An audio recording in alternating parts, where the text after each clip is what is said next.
안녕하세요. 사연 읽어주는 남녀입니다.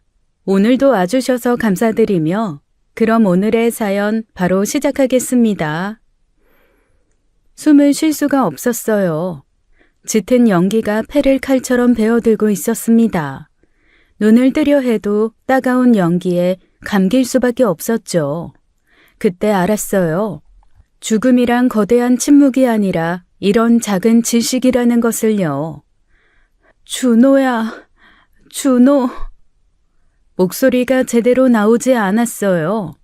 그저 부서진 숨소리만 새어나올 뿐이었습니다.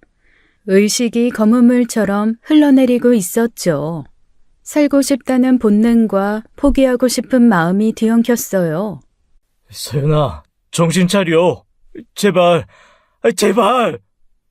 남편이 절 필사적으로 흔들고 있었어요. 그 목소리가 너무나 멀게만 들렸습니다. 마치 깊은 물 속에서 들려오는 메아리처럼 아득했죠. 남편의 손이 떨리는 걸 느꼈어요. 아, 이 사람도 두려워하고 있구나 느껴졌습니다. 잠시 후 몸이 들려 올려지는 걸 느꼈어요. 남편의 팔이 절 감싸 안았습니다. 그 팔의 떨림이 제게 전해졌죠. 살과 뼈로 전해지는 남편의 공포와 결의가 느껴졌어요. 조금만 참아. 내가 꼭 살려줄게, 꼭. 서연아, 날 봐. 정신 차려야 해. 남편의 목소리에 물기가 섞여 있었습니다. 남편이 울고 있다는 걸 알았습니다. 하지만 저는 대답할 힘조차 남아있지 않았죠. 그저 손끝이 차가워지는 것만 느껴졌어요. 창문 너머로 새벽의 어둠이 보였습니다. 남편이 무언가를 창틀에 묶고 있었어요. 등산용 로프였죠. 우리가 작년 설악산에 갔을 때 샀던 그 노란 로프. 미안해, 서연아. 이 방법밖에 없어. 갑자기 몸이 공중으로 떠올랐어요. 차가운 새벽바람이 얼굴을 핥히었습니다. 그리고 전 완전히 의식을 잃었어요. 다시 눈을 뜬 곳은 하얀 병실이었어요. 산소 마스크가 얼굴을 짓누르고 있었습니다. 온몸이 납덩이처럼 무거웠죠. 살아있다는 것이 믿어지지 않았어요. 정신이 드셨군요. 연기를 너무 많이 들이마셔서 위독했습니다만 다행히 살아나셨어요. 의사의 말이 잠시 멈췄어요. 그 침묵 속에 숨겨진 비보를 직감했습니다. 가슴이 미친 듯이 뛰기 시작했죠. 남편은 어디 있어요? 의사가 고개를 천천히 저었어요. 그 순간 제 안에 무언가가 영원히 부서졌습니다. 믿고 싶지 않았죠. 이것이 현실일 리 없었어요. 남편분은 화재 현장을 빠져나오지 못하셨습니다. 죄송합니다. 소방관 한 분이 병실로 들어왔어요. 그의 얼굴에는 직업적 연민이 묻어 있었습니다. 떨리는 목소리로 설명을 시작했죠. 16층 창문에 등산용 로프가 묶여 있었습니다. 남편분이 부인을 먼저 내려보낸 것 같아요. 로프. 그 단어가 심장을 관통했어요. 남편은 의식을 잃은 저를 16층에서 직접 내렸던 거예요. 자신의 탈출 시간을 버리면서까지요. 현관과 거실이 완전히 불에 휩싸여서 남편분은 더 이상 탈출로가 없었던 것 같습니다. 제 절규가 병실을 찢어 놓았어요. 남편의 이름을 수없이 불러봤습니다. 하지만 그는 영원히 대답하지 않을 거예요. 남편이 절 살리고 홀로 불길 속에 남았다는 사실. 살아남은 자의 형벌이 이렇게 시작되었습니다. 죽음보다 잔인한 것이 산자의 기억이라는 것을 그때는 몰랐어요. 그 사건 전까지 저는 평범한 삶을 살고 있었어요. 남편과 결혼한 지 10년이 되었죠. 아이는 없었지만 서로가 서로의 우주였습니다. 매일 아침 남편이 커피를 내려주었어요. 저녁엔 함께 산책을 하곤 했죠. 작은 일상들이 쌓여 단단한 행복을 만들어가고 있었습니다. 사고 전날 밤이었어요. 남편과 와인을 마시며 저희 미래를 이야기했어요. 그리고 잠이 들었죠. 그것이 남편과의 마지막 평온한 밤이 될 줄은 몰랐어요. 퇴원하자마자 저는 영안실로 향했어요. 다리가 제대로 서지 않았습니다. 복도를 걸으며 이것이 꿈이기를 수천 번 빌었죠. 영안실 특유의 소독약 냄새가 코를 찔렀어요. 차가운 공기가 폐를 얼려버릴 것 같았습니다. 유가족분, 시신 손상이 심합니다. 화재 사망자는 보지 않으시는 게 좋을 겁니다. 봐야 해요. 마지막이잖아요. 제발 보게 해주세요. 그 사람이 정말 죽었는지 믿을 수가 없어서. 경찰이 깊은 한숨을 쉬며 비켜섰어요. 무거운 영안실 문이 열렸습니다. 형광등 아래 스테인리스 침대가 놓여 있었죠. 하얀 천 아래 누군가 누워 있었어요. 그것이 남편이라는 사실을 받아들이기까지 한참이 걸렸습니다. 천을 걷어달라고 했어요. 직원이 망설이다 천천히 천을 들어 올렸습니다. 먼저 검게 그을린 팔이 드러났죠. 그리고 가슴, 마침내 얼굴이 드러났어요. 머리카락은 타서 없어졌고 피부는 숯처럼 변해 있었습니다. 남편이 아니기를 빌었지만 왼쪽 눈썹 위에 작은 흉터가 그를 증명했어요. 결혼식 전날 넘어져서 생긴 그 흉터요. 준호야, 미안해. 내가 미안해. 나 때문에 나를 살리려고. 무릎이 꺾였어요. 차가운 타일바닥에 주저앉아 오열했습니다. 그때 남편의 손이 눈에 들어왔죠. 그 순간 심장이 멈추는 것 같았어요. 세상의 모든 소리가 사라졌습니다. 손바닥이 처참했어요. 살이 다 벗겨지고 하얀 뼈가 드러나 있었습니다. 로프와의 마찰로 손가락 지문이 모두 사라졌죠. 등산 로프를 붙잡고 저를 16층에서 내리느라 찢어진 상처였습니다. 손가락은 로프를 놓지 않으려 했는지 갈고리처럼 굳어져 있었어요. 손톱 밑에는 노란 로프 섬유가 깊이 박혀 있었습니다. 손목까지 로프 자국이 검붉게 패여 있었죠. 그 손을 보는 순간 모든 게 선명해졌어요. 이 손이 끝까지 절 놓지 않았구나. 이 손이 죽는 순간까지 로프를 붙들고 있었구나. 살이 찢어지고 뼈가 드러나는 고통 속에서도 절 놓지 않았구나. 제 60kg 몸무게를 온전히 이 두 손으로만 버텼구나. 16층 높이에서 천천히 조금씩 내려보냈구나. 조심스럽게 남편의 손을 잡았어요. 딱딱하게 굳은 손이었습니다. 차가운 돌덩이 같았죠. 손가락 마디마디가 부어 있었어요. 그런데 이상하게도 따뜻하게 느껴졌습니다. 마치 아직도 절 지켜주고 있는 것처럼요. 왜 나만 살렸어? 준호야, 손이 이렇게 됐잖아. 얼마나 아팠을까?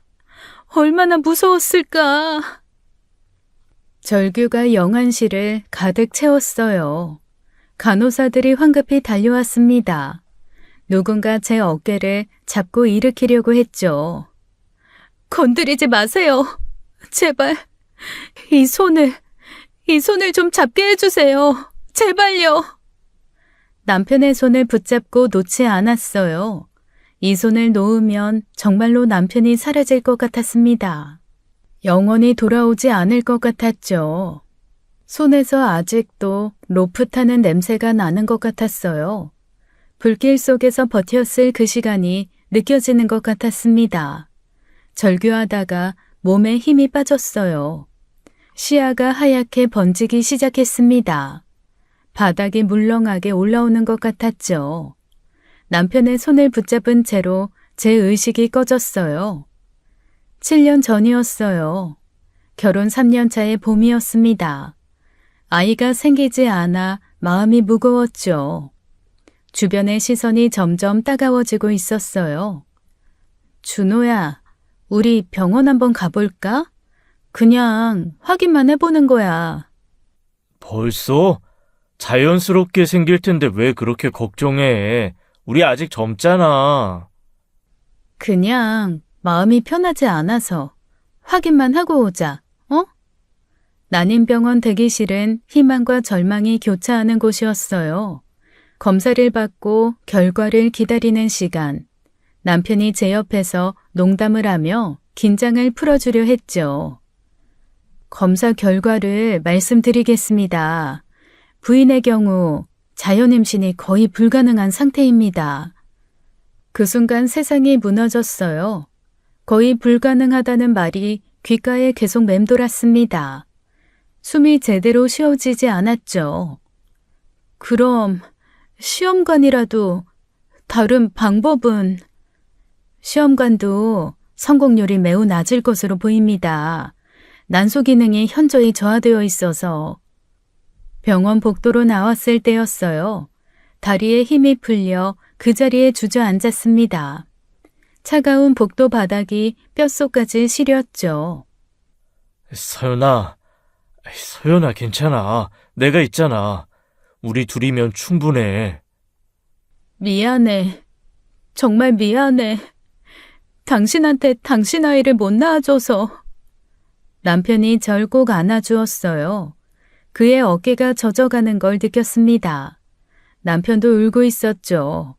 자신도 충격받고 아픈데 절 위로하고 있었어요. 뭐가 미안해. 내가 당신을 아이 낳는 기계로 본 줄 알아? 당신은 내 인생 전부야. 아이가 없어도 우리 행복할 거야. 하지만 당신도 아빠가 되고 싶었잖아. 그때 남편이 제 손을 꽉 잡아주었어요. 따뜻하고 멀쩡한 손이었습니다. 상처 하나 없는 깨끗한 손이었죠. 준호야, 손 안 다쳤어? 왜 이렇게 깨끗해? 무슨 소리야? 내 손이 왜? 주변이 갑자기 흐릿해졌어요.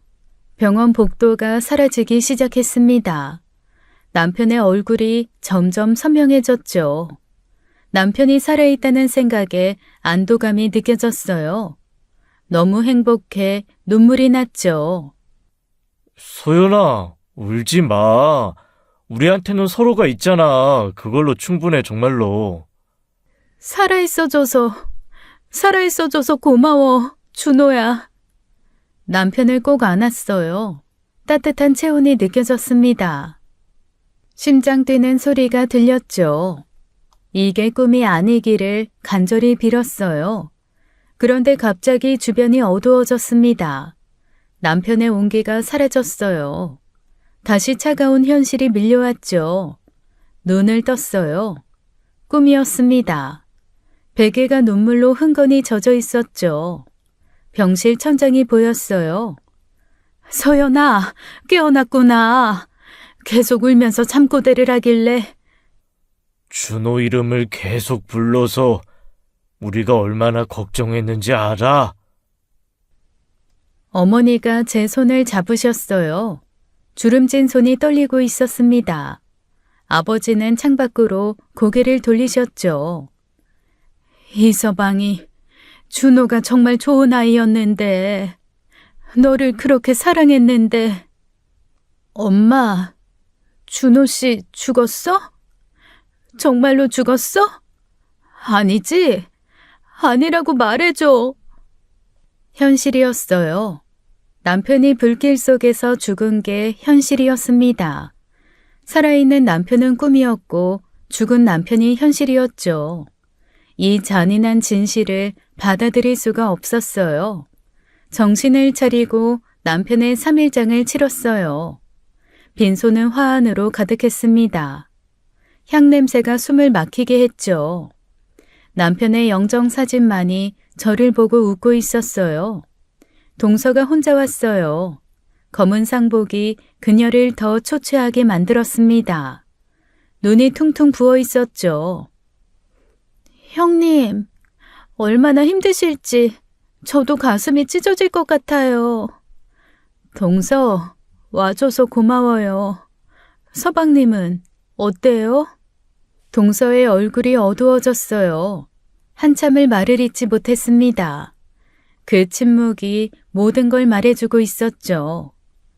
아직 깨어나지 못하고 있어요. 중환자실에서 의식이 없어요. 오토바이 사고가 그렇게 심했나요? 머리를 심하게 다쳤대요. 의사 선생님이 기적이 필요하다고. 동서가 제 손을 잡았어요. 차가운 손이 떨리고 있었습니다. 눈물이 뚝뚝 떨어졌죠. 형님이 이렇게 힘든데 제 얘기해서 죄송해요. 정말 죄송해요. 아니에요. 우리 가족이잖아요. 서방님 꼭 깨어날 거예요. 꼭. 제가 동서를 안아주었어요. 그녀의 등이 가늘게 떨리고 있었습니다. 서로의 아픔을 나누는 것만으로도 위로가 되었죠. 하준이는 어떻게 지내요? 동서의 눈에서 또 눈물이 흘렀어요. 말을 하기가 힘든 것 같았습니다. 한참을 머뭇거리다가 입을 열었죠. 병원에 있어요.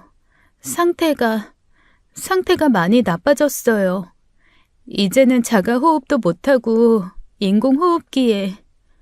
세상에 얼마나 힘들까. 3살 조카가 떠올랐어요.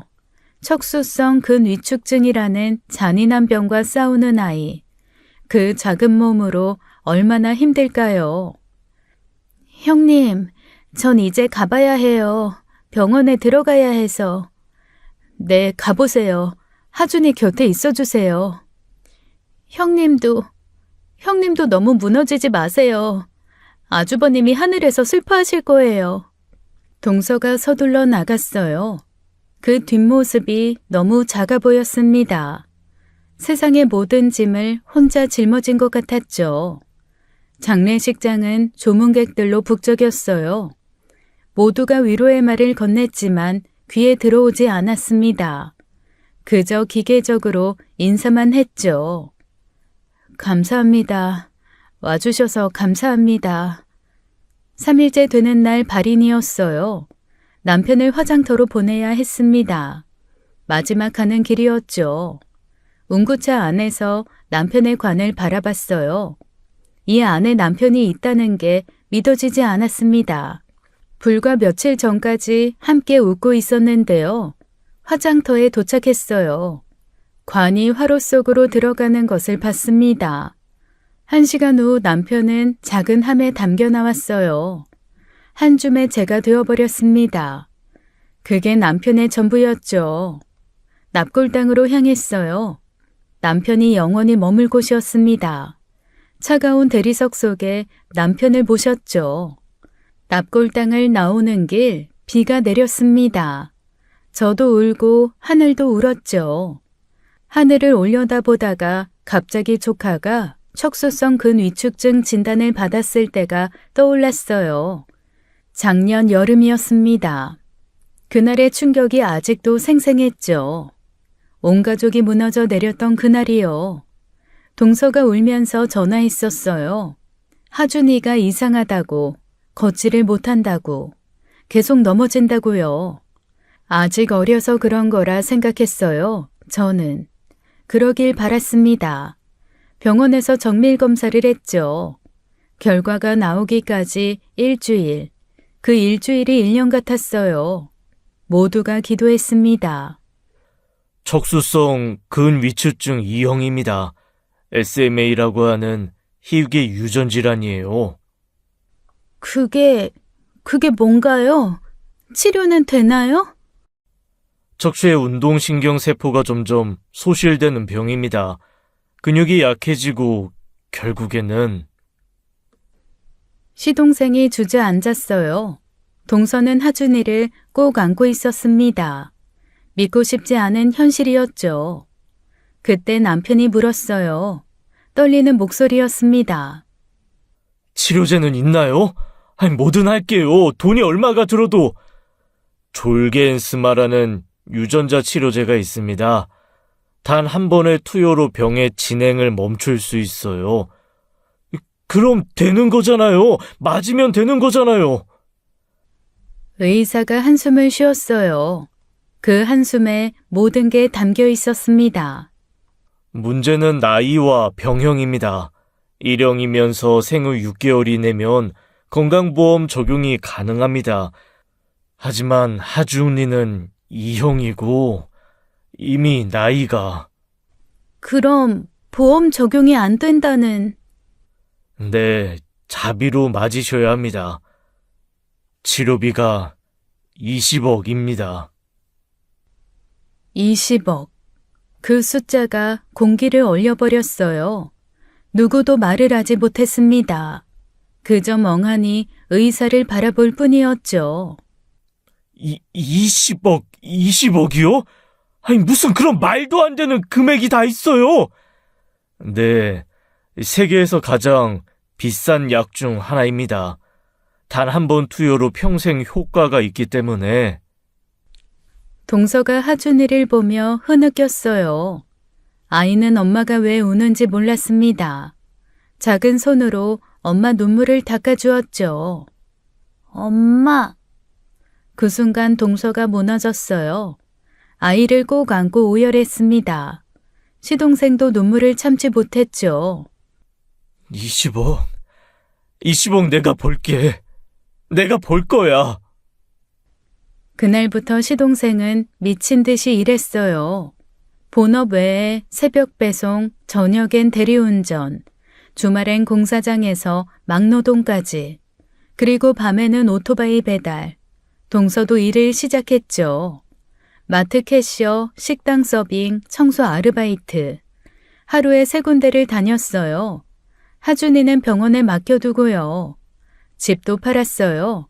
차도 팔았습니다. 적금도 깨고 보험도 해약했죠.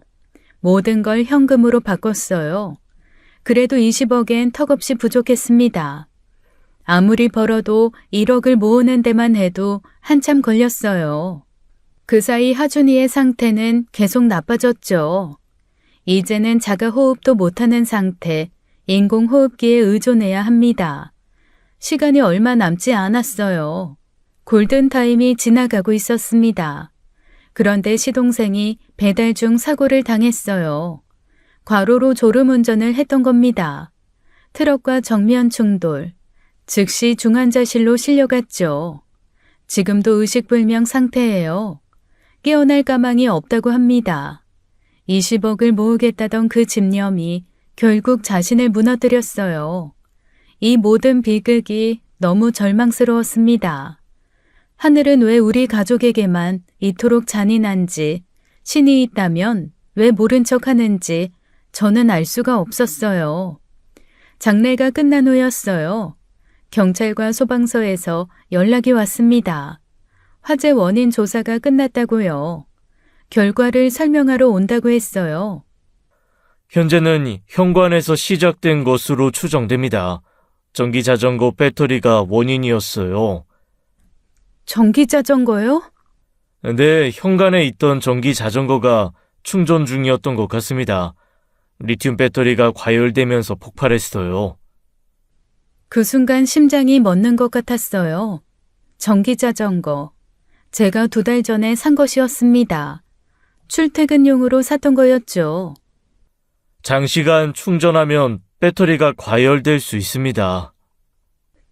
제가 산 거예요. 그 자전거. 제가 샀어요. 목소리가 떨렸어요. 다리에 힘이 빠졌습니다. 제가 산 자전거 때문에 남편이 죽었다는 거예요. 이런 사고는 예측하기 어렵습니다. 누구의 잘못도 아니에요. 아니에요. 제 잘못이에요. 제가 그걸 사지 않았으면. 머릿속이 하얗게 변했어요. 그날 밤이 떠올랐습니다. 자전거를 충전하고 잠들었던 것. 아무 생각 없이 꽂아둔 충전기. 배터리 폭발은 순간이었을 겁니다. 현관이 막혀서 탈출로가 차단됐고. 제가 죽였어요. 제가 남편을 죽인 거예요. 부인, 그렇게 생각하시면 안 됩니다. 사고예요. 불의의 사고. 하지만 그 말이 들리지 않았어요. 제가 산 자전거, 제가 충전한 배터리, 그것이 남편을 죽였어요. 가장 안전해야 할 집이 지옥으로 변한 이유가 바로 저 때문이었습니다. 준호야, 미안해. 내가 너를... 말을 잇지 못했어요. 목이 막혔습니다. 숨이 쉬어지지 않았죠. 이제 알았어요. 왜 제가 살아남았는지. 이 죄책감을 안고 살라고, 평생 이 지옥에서 살라고 남편은 절 살렸지만 저는 남편을 죽였어요. 이 진실이 저를 갈갈이 찢어놓았습니다. 경찰이 화재 원인을 설명할 때 동서도 함께 있었어요. 제가 무너지는 것을 봤습니다. 동서가 급히 달려와 절 안아주었죠. 형님 잘못 아니에요. 절대 아니에요. 이건 사고예요. 누가 알았겠어요.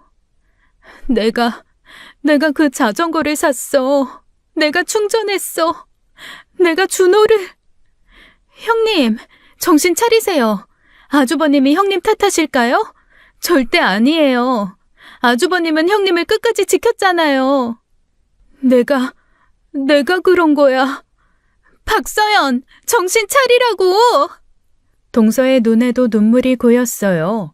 제 어깨를 꽉 잡고 있었습니다. 그 손이 떨리고 있었죠. 형님이 이렇게 무너지면 안 돼요. 아주버님이 목숨 바쳐 살린 형님이잖아요. 차라리 나도 같이 죽었으면... 그런 말 하지 마세요. 제발.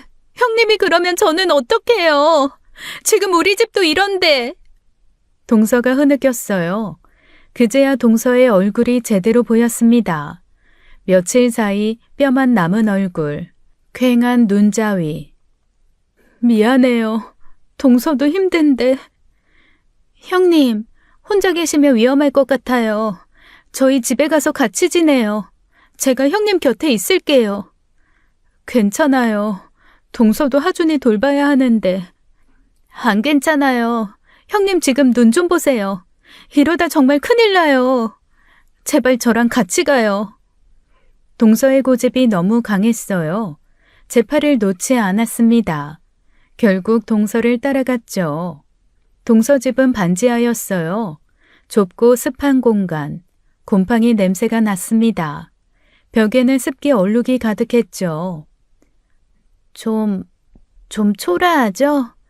원래는 아파트에 살았는데 하준이 치료비 때문에 다 팔았어요. 이런 곳에서... 괜찮아요. 하준이만 살릴 수 있다면 동굴에서도 살 수 있어요. 거실에는 의료기구들이 가득했어요. 산소통, 석션기, 네뷸라이저. 약품 박스들이 쌓여 있었습니다. 이 모든 게 하준이를 위한 것들이었어요. 형님은 제 방 쓰세요. 전 거실에서 잘게요. 안 돼요. 동서가 방에서 자야죠. 형님 괜찮아요. 제발 그냥 이 방 쓰세요. 형님마저 무너지면 저도 버틸 수가 없어요. 동서의 눈빛이 간절했어요. 저를 돌보는 것도 동서에게는 의미가 있는 것 같았습니다. 서로를 의지하며 버티는 거였죠. 동서가 밥을 차려왔어요. 된장찌개와 김치, 소박한 밥상이었습니다. 많이 드세요. 형님이 쓰러지면 안 돼요. 동서는 어떻게 버티고 있어요? 하준이 때문에요. 그 아이가 엄마를 기다리니까 아빠 없는 거 모르고 엄마라도 있어야 하니까. 동서가 쓴웃음을 지었어요. 20억이라는 금액 앞에서 남편마저 잃은 상황에서 그래도 아들을 포기하지 않는 모성이었어요. 형님, 우리 서로 의지하면서 살아요.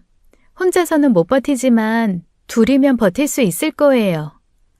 고마워요. 정말 고마워요. 그날 밤 동서가 준 방에서 잠을 청했어요.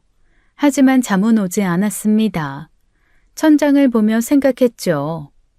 이렇게 모두가 불행한 이유가 뭔지 거실에서 동서의 흐느낌이 들렸어요. 소리 죽여 우는 소리. 혼자일 때만 우는 거였어요. 낮에는 절 위로했던 동서가요. 동서 집에서 한 달을 지냈어요. 자책감과 슬픔으로 상태가 점점 악화되었습니다. 밥을 먹어도 토했죠. 잠을 자도 악몽뿐이었어요. 동서는 새벽 5시에 나갔어요. 마트 물건 정리 일을 하고 낮에는 식당 서빙, 밤에는 편의점 알바까지 하루에 3군데를 다니고 있었습니다. 그 모든 게 하준이 치료비를 모으기 위해서였죠. 20억이라는 천문학적 금액, 한 푼이라도 더 모아야 했어요. 어느 날 새벽 4시였어요. 동서가 출근 준비를 하고 있었습니다. 전화벨이 울렸죠. 병원이었어요. 이준성님 보호자시죠? 지금 바로 오셔야 합니다. 환자 상태가 급격히 악화됐어요. 동서의 얼굴이 하얗게 변했어요. 휴대폰을 떨어뜨릴 뻔했습니다. 손이 부들부들 떨렸죠. 지금 갈게요. 같이 가요. 혼자 가면 안 돼요. 우리는 택시를 타고 병원으로 달려갔어요. 동서는 계속 손을 비볐습니다. 입술을 깨물며 눈물을 참고 있었죠. 중환자실에 도착했을 때였어요. 의료진이 시동생 병상을 둘러싸고 있었습니다. 심폐소생술을 하고 있었죠. 에피네프린 앰플 하나 더! 심장 마사지 계속! 어떻게 된 거예요? 준석 씨! 보호자분, 나가서 대기하세요. 방금 심정지가 왔어요. 최선을 다하고 있습니다. 동서가 유리창에 매달렸어요. 시동생의 가슴을 누르는 의사들, 기계음만 울려 퍼지는 병실, 그 광경이 너무 잔인했습니다. 10분, 20분, 30분이 지났어요. 의료진의 이마에 땀이 흘렀죠. 심박 돌아왔습니다. 살았어요? 저희 남편 살았어요? 의사가 밖으로 나왔어요. 표정이 어두웠습니다. 동서 앞에서 한참을 망설였죠. 일단 심장은 다시 뛰기 시작했습니다. 하지만요? 언제 또 심정지가 올지 모릅니다. 첫 번째 심정지로 갈비뼈가 여러 개 부러졌어요. 동서의 다리가 휘청했어요. 제가 급히 동서를 붙잡았습니다. 동서 몸이 얼음처럼 차가웠죠. 그럼 깨어날 수... 솔직히 말씀드리면 가망이 거의 없습니다. 뇌사 상태에 가까워요. 그 말에 동서가 주저앉았어요. 병원 바닥에 무릎을 꿇었습니다. 소리 없는 오열이 터져나왔죠. 안 돼! 우리 하준이 아빠가 필요한데. 동서, 일어나요. 아직 희망 있어요. 하지만 저도 알고 있었어요. 희망이 없다는 걸. 시동생이 돌아오지 못할 거라는 걸. 그저 위로하는 말뿐이었죠. 형님, 어떡해요? 저 어떡해요? 제가 동서를 꼭 안았어요. 동서의 등이 경련하듯 떨렸습니다. 숨도 제대로 쉬지 못했죠. 간호사가 다가왔어요. 서류를 들고 있었습니다. 보호자님, 이건 나중에 생각하실 일이지만 혹시를 위해. 동서의 눈이 공포로 가득 찼습니다. 그 종이가 무엇을 의미하는지 알고 있었죠. 병원에서는 조심스럽게 연명 의료 중단 동의서를 전달했어요. 지금 결정하실 필요는 없습니다. 하지만 또 심정지가 오면 환자분도 고통스러울 겁니다. 남편이 지금 고통스러운 거예요? 뇌사 상태지만 육체적 손상은 계속됩니다. 첫 번째 심폐소생술로 이미 갈비뼈가 4개나 부러졌어요. 내부종도 심각하고요. 의사가 나갔어요. 동서는 동의서를 들고 멍하니 있었습니다. 눈물이 뚝뚝 떨어졌죠. 동서, 기적이 일어날 수도. 동서가 고개를 저었어요. 입술을 깨물며 무언가를 참고 있었습니다. 한참을 침묵하다가 말했죠. 형님, 준석 씨 더 이상 고통스럽게 할 수 없어요. 이미 많이 아팠을 거예요. 하지만 아직 살아있잖아요. 살아있는 게 아니에요. 기계가 대신 숨 쉬는 거예요. 전 알아요. 영혼은 이미 떠났어요. 동서의 목소리가 떨렸어요. 무너지기 직전의 목소리였습니다. 동서가 얼마나 고민했는지 느껴졌죠. 동서가 떨리는 손으로 펜을 들었어요. 동의서를 보며 한참을 망설였습니다. 그리고 천천히 서명했죠. 서명이 눈물에 번졌어요. 얼룩진 글씨가 비틀거렸습니다. 종이가 눈물로 젖어 울었죠. 남편한테 마지막 인사라도. 중환자실로 들어갔어요.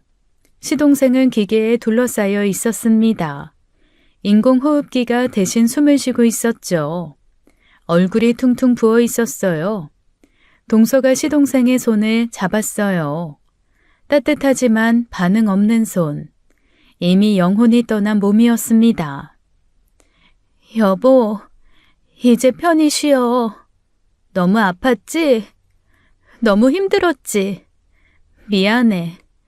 정말 미안해. 시동생의 손을 이마에 대고 울었어요. 소리 없이 몸만 떨렸습니다. 마지막 작별이었죠. 사랑해. 정말 사랑했어. 좋은 남편이어서 고마웠어. 좋은 아빠여서.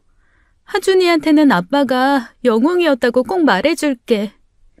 동서가 시동생의 얼굴을 쓰다듬었어요. 부어있는 볼을 조심스럽게 만졌습니다. 마지막으로 이마에 입을 맞췄죠.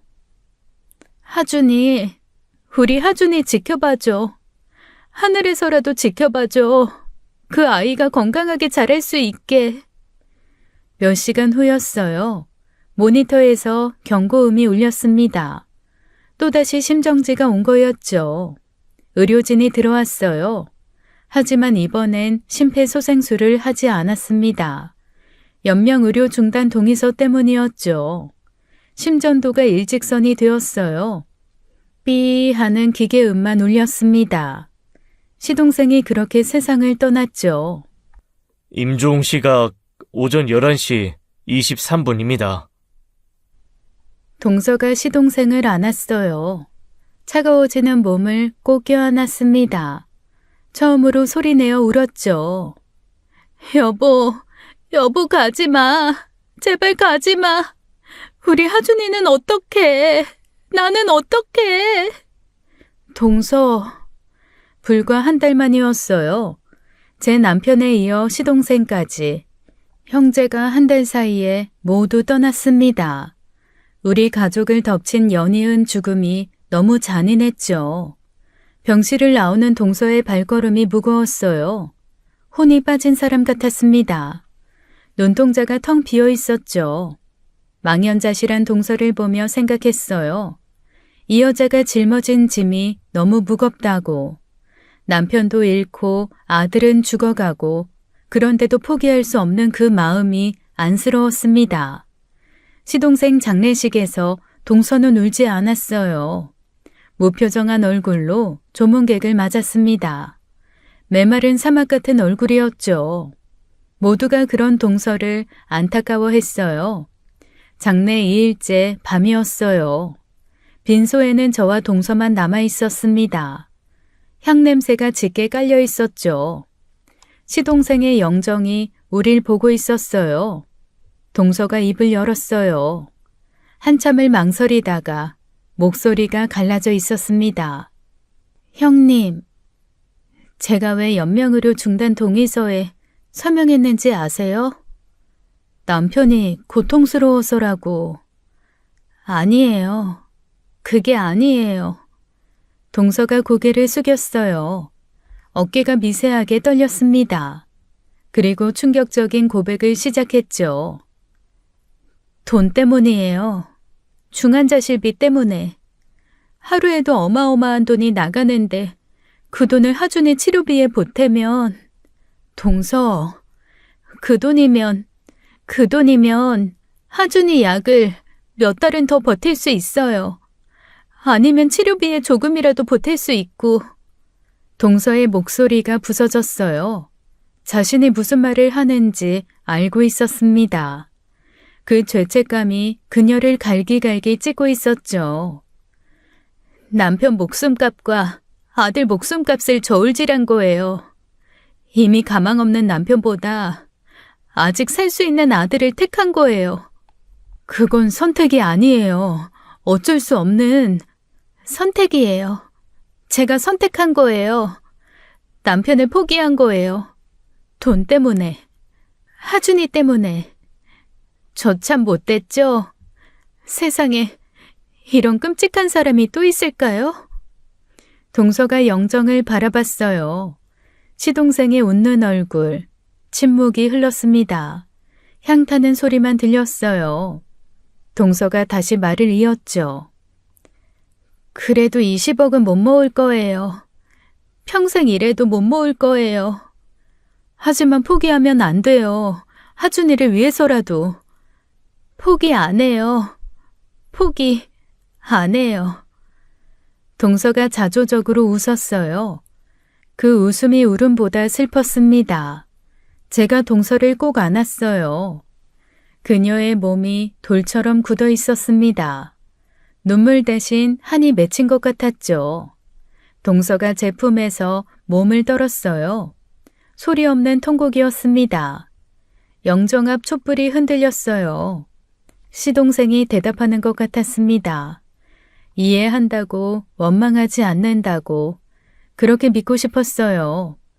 시동생 장례가 끝난 다음 날이었어요. 동서는 또다시 새벽 일찍 일을 나갔습니다.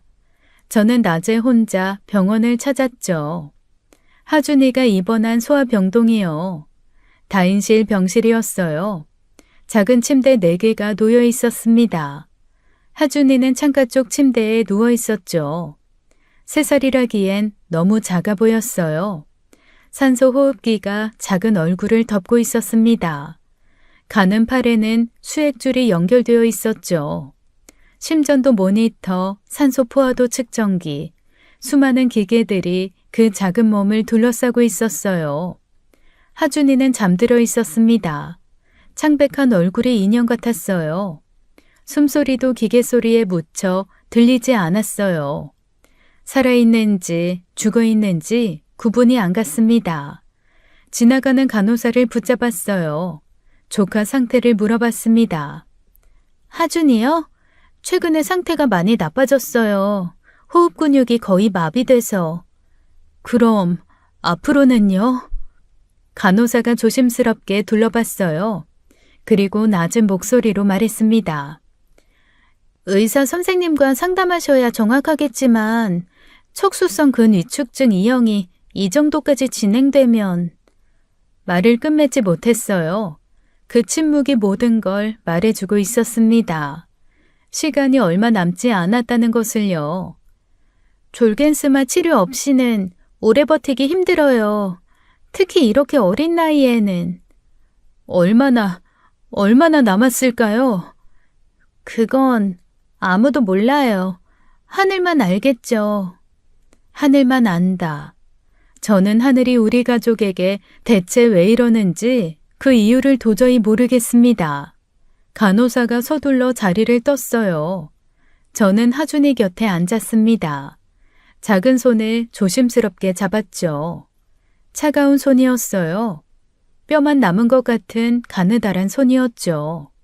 옆 침대 보호자가 말을 걸어왔어요. 하준이 엄마 어디 가셨어요? 통 보이질 않으시네. 일하러 가셨어요. 일이요? 아무리 그래도 아이가 이런데도 일을 가세요? 애 곁에 있어줘야지. 대답할 수 없었어요.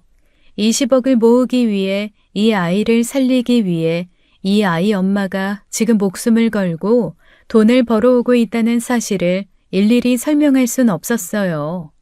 병실을 나오며 뒤돌아봤어요. 하준이는 잠들어 있었습니다. 기계들만이 그 아이를 살려두고 있었죠. 이 아이만큼은 살려야 한다. 그 생각이 간절했어요. 하지만 20억이라는 벽은 너무 높았습니다. 기적이 필요했어요. 병원에서 돌아온 그날부터였어요. 저도 일을 시작했습니다. 동서처럼 시동생처럼 닥치는 대로 일을 찾았죠. 새벽 4시에 일어났어요. 김밥집에서 재료 준비하는 일, 아침 6시부터 9시까지 시급 10,000원이었습니다. 그 다음은 사무실 청소였어요. 오전 10시부터 오후 2시까지 건물 5층을 혼자 청소했죠. 무릎이 아파도 참았습니다. 저녁엔 편의점 알바를 했어요. 오후 6시부터 새벽 1시까지 서서 일하다 다리가 퉁퉁 부었죠. 하지만 멈출 수가 없었어요. 집에 돌아오면 새벽 2시였습니다. 그리고 다시 4시에 일어났죠. 하루 2시간만 자면서 버텼어요. 남편이 살려준 몸이니까. 한 달이 지났어요. 통장을 확인했습니다. 380만 원이 들어왔죠. 세 군데서 번 돈 전부였어요. 계산기를 두드렸습니다. 1년이면 4천만 원, 10년이면 5억, 20억까지는 40년이 필요했어요. 하준이는 기다려주지 않을 거예요. 간호사가 말했던 것처럼요. 시간이 얼마 남지 않았으니까요.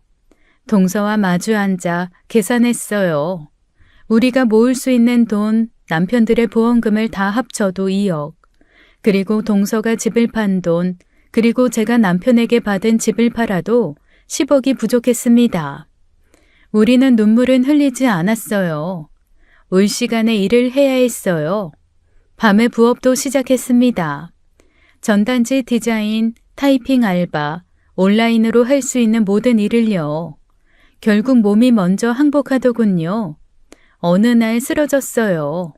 편의점에서 일하다가요. 과로였습니다. 병원에 실려갔죠. 이러다 정말 큰일 납니다. 잠은 주무셔야죠. 돈을 벌어야 해서. 돈 벌어서 뭐합니까? 죽으면 다 끝인데.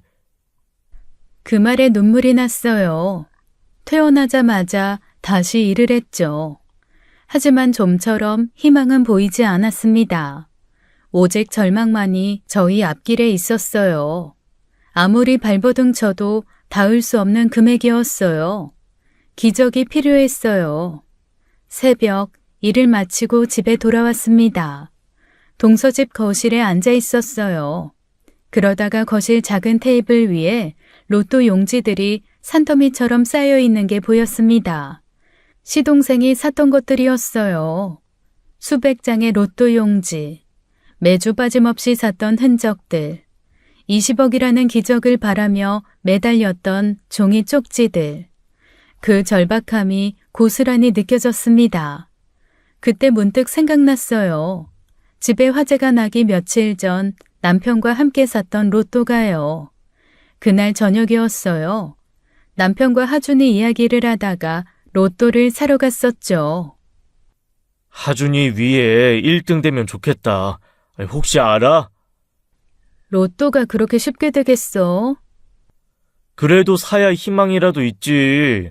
안 사면 가능성 제로야. 각각 한 장씩 샀어요. 자동으로 번호를 선택했습니다. 그리고 지갑에 넣어뒀었죠. 그 뒤로 사고가 터져 남편 보내고 까맣게 잊고 있었습니다. 지갑을 뒤졌어요. 구겨진 로또 용지가 나왔습니다. 남편의 마지막 희망이었어요. 스마트폰으로 당첨번호를 확인했어요. 7번. 맞았어요. 두 번째 번호도 맞았습니다. 손이 떨리기 시작했어요. 그리고 세 번째, 네 번째, 다섯 번째, 5개가 맞았습니다. 마지막 번호 42번. 이것도 맞았어요. 6개 모두 일치했습니다. 1등이었어요. 믿을 수가 없었습니다. 다시 한번 확인했죠. 번호를 하나하나 짚어가면서요. 틀림없는 1등이었어요. 온몸이 떨렸습니다. 이게 현실인지 꿈인지 로또 용지를 든 손이 부들부들 떨렸습니다. 당첨금을 확인했어요. 1등 당첨금 10억 2천만 원. 다른 당첨자가 여럿이 있어서 나눈 금액이었죠. 10억. 불가능이 가능으로 바뀌는 순간이었어요.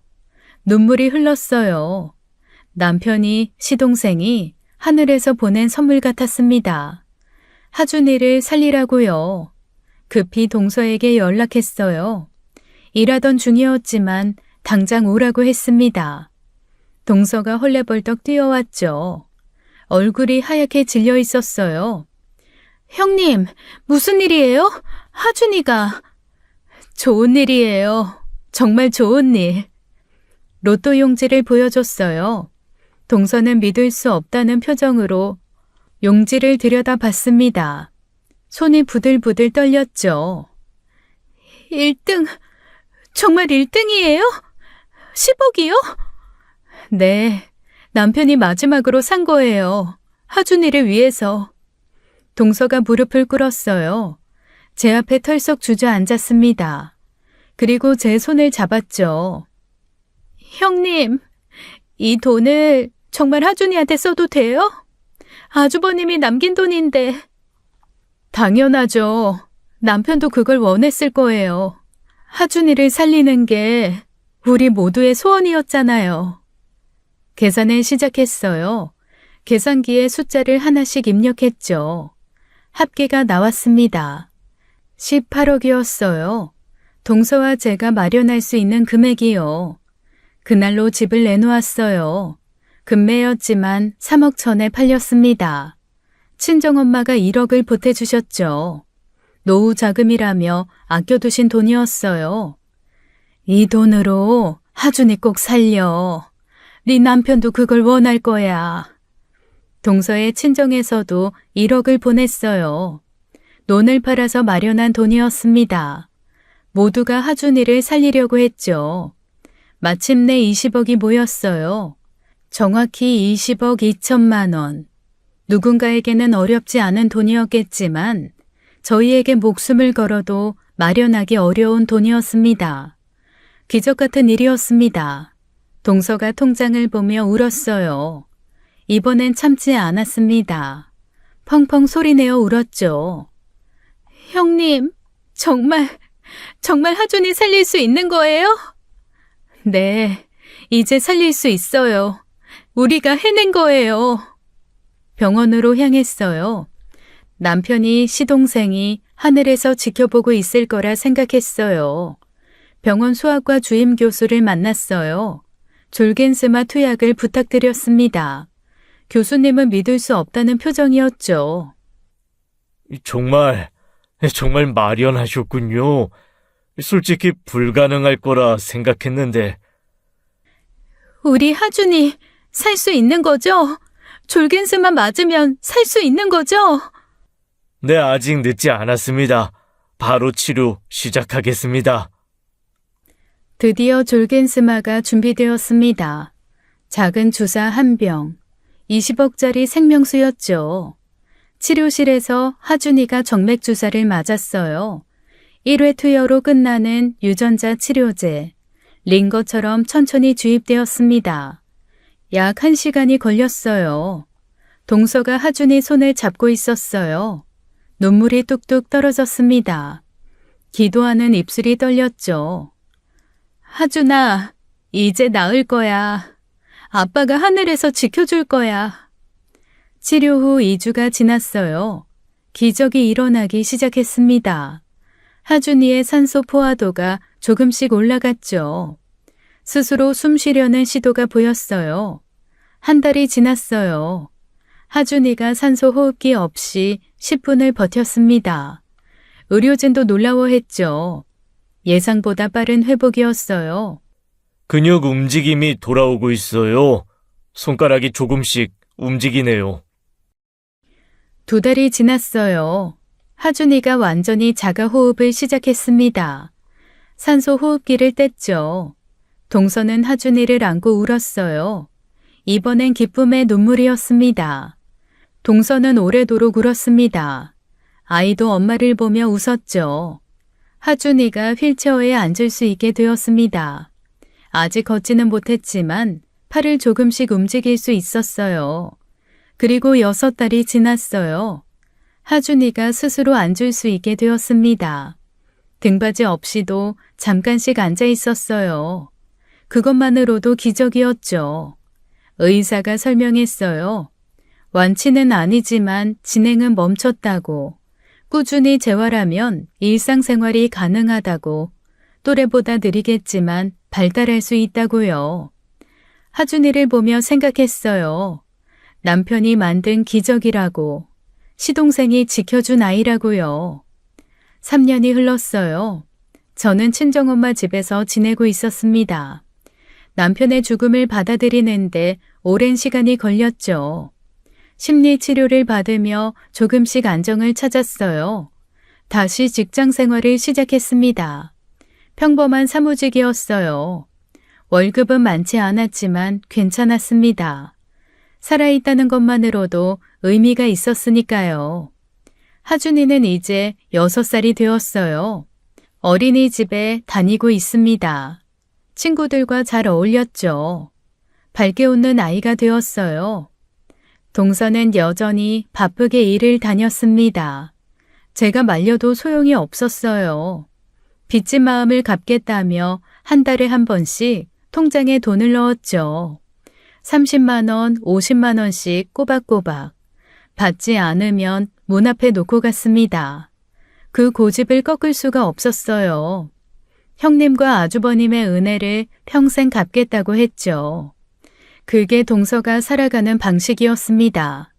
이제 하준이와 시간 좀 보내라고 해도 재활치료비가 필요하다며 일을 멈추지 않았어요. 평생 관리해야 하는 아이니까요. 엄마의 마음이 그런 거겠죠. 그래도 동서는 전보다 많이 웃었어요. 하준이가 살아있다는 것, 그것만으로도 행복해 보였습니다. 눈빛에 생기가 돌아왔죠. 주말마다 동서와 하준이가 찾아왔어요. 함께 밥을 먹고 공원을 산책했습니다. 6살이 된 하준이는 아직 모르고 있습니다. 왜 아빠가 없는지를요. 언젠가 날날이 오겠죠. 가끔 하준이는 하늘을 올려다봤어요. 맑은 눈으로 구름을 바라봤습니다. 그리고 작은 손을 흔들었죠. 어쩜 알고 있는지도 모르겠습니다. 그런 하준이를 볼 때마다 동서는 눈물을 훔쳤습니다. 저도 가슴이 먹먹해졌죠. 하지만 슬프지만은 않았어요. 가끔 남편 납골당에 갔어요. 하준이 영상을 보여줬습니다. 웃고 있는 하준이, 살아있는 하준이. 그것이 남편에게 제가 하는 보고였죠. 우리가 해냈다고, 하준이를 살렸다고, 당신이 만든 기적이라고. 혼자 중얼거리곤 했어요. 어딘가에서 미소 짓고 있을 거라고요. 그렇게 믿고 싶었습니다. 동서가 가끔 그런 말을 했어요. 우리가 불행한 게 아니라 특별한 거라고. 이렇게 서로를 지켜주는 가족이 있다는 게 축복일지도 모른다고요. 맞았어요. 우리는 모든 걸 잃었지만 또 모든 걸 지켰습니다. 남편들은 떠났지만 사랑은 남았고 그 사랑이 하준이로 이어졌으니까요. 이것이 우리의 기적이었습니다. 그리고 이 이야기는 끝이 아니었습니다. 어쩌면 새로운 시작일지도 모르죠. 살아남은 자들의 긴 여정은 이제 막 시작되었으니까요. 지금까지 사연 읽어주는 남녀였습니다. 끝까지 시청해주신 여러분 감사드리며 저희는 다음 사연으로 돌아올게요. 감사합니다.